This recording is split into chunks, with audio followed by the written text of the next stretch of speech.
നമ്മുടെ ജീവിതവും സമ്പത്തുമായിട്ട് എങ്ങനെ നമുക്ക് പ്രണയത്തിലാവാം? അതിനാദ്യം നമ്മൾ ചെയ്യേണ്ടത് നമ്മളുടെ പണത്തെക്കുറിച്ചുള്ള നമ്മളെ മൈൻഡ് സെറ്റ് മാറ്റുക എന്നുള്ളതാണ്.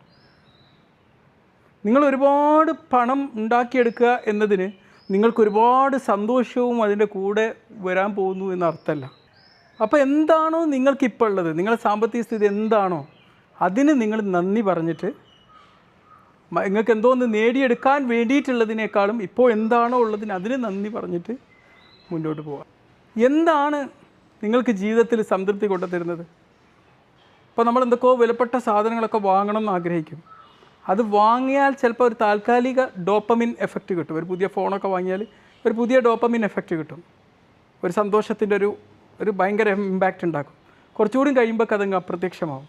അപ്പോൾ നമ്മൾ എന്ത് ചെയ്യണം? നമ്മൾ ഒരു പ്രൊഡക്റ്റ് വാങ്ങുക എന്നതിനേക്കാളുപരി അതിൻ്റെ എക്സ്പീരിയൻസിലേക്കും നമ്മുടെ വ്യക്തിപരമായിട്ടുള്ള വളർച്ചയിലേക്കും പിന്നെ നമ്മളെ ബന്ധങ്ങളിലേക്കും നമ്മൾ ഫോക്കസ് ചെയ്യുക. അത് നമ്മൾ അനുഭവിച്ചറിയാം. പിന്നെ നമ്മളെ സാമ്പത്തിക സ്ഥിതിയുമായിട്ട് നമ്മൾ സമാധാനത്തിലാവണം. ഇപ്പം എന്നെയൊക്കെ ഒരുപാട് പേര് പറ്റിച്ചിട്ടുണ്ട്. അവരുടെ നിന്ന് പണം തിരികെ എടുക്കാനുള്ള ശ്രമങ്ങൾ നമ്മൾ നടത്തിക്കൊണ്ടിരിക്കുമ്പോഴും അതിലിങ്ങനെ അസ്വസ്ഥമായി നിന്ന് കഴിഞ്ഞാൽ വലിയ പ്രശ്നമാണ്. അന്ന് പറ്റിയ അബദ്ധങ്ങളൊക്കെ തിരുത്തിക്കൊണ്ട് ഇപ്പം മുന്നോട്ട് പോവുകയാണ് വേണ്ടത്. അല്ലാണ്ട് അതും ആലോചിച്ചിരുന്നു എൻ്റെ പൈസ പോയല്ലോ എന്നിങ്ങനെ ബേജാറായി നിൽക്കല്ല. നമുക്ക് കിട്ടാനുള്ള പൈസ നമ്മൾ തിരികെ വാങ്ങിയെടുക്കണം കേട്ടോ. അതിങ്ങനെ അസ്വസ്ഥമാക്കിയിട്ടൊന്നും വേണ്ട. ഇപ്പോൾ പണ്ട് ചിലപ്പോൾ നിങ്ങൾക്ക് ഒരുപാട് പണം ഉണ്ടാവും, ഇന്നും ഉണ്ടാവില്ല. പക്ഷേ ഇന്നത്തെ നമ്മുടെ ഫൈനാൻഷ്യൽ റിയാലിറ്റി ഉൾക്കൊണ്ടുകൊണ്ട് വേണം നമ്മൾ മുന്നോട്ട് പോകാൻ.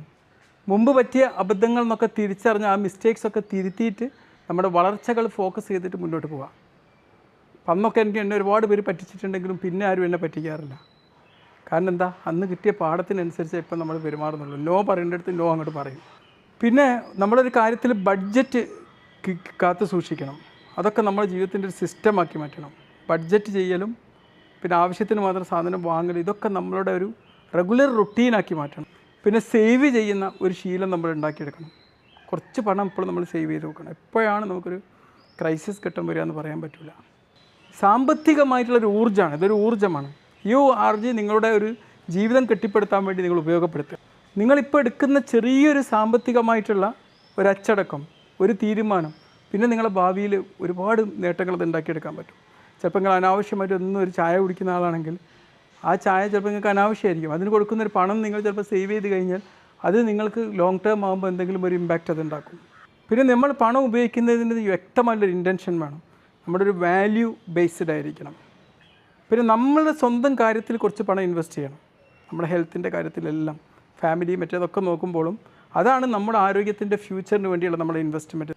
പിന്നെ നിങ്ങളുടെ സാധ്യതകളുമായിട്ടും നിങ്ങളുടെ സ്വപ്നങ്ങളുമായി ഒത്തു പോകുന്ന ആൾക്കാരുമായിട്ട് ഒരുമിച്ച് കൂട്ടായ്മയോടെ പല കാര്യങ്ങളും ചെയ്തിട്ട് നമുക്ക് നമ്മുടെ ഫ്യൂച്ചർ ഫൈനാൻഷ്യൽ വർണ്ണശബളമാക്കാം.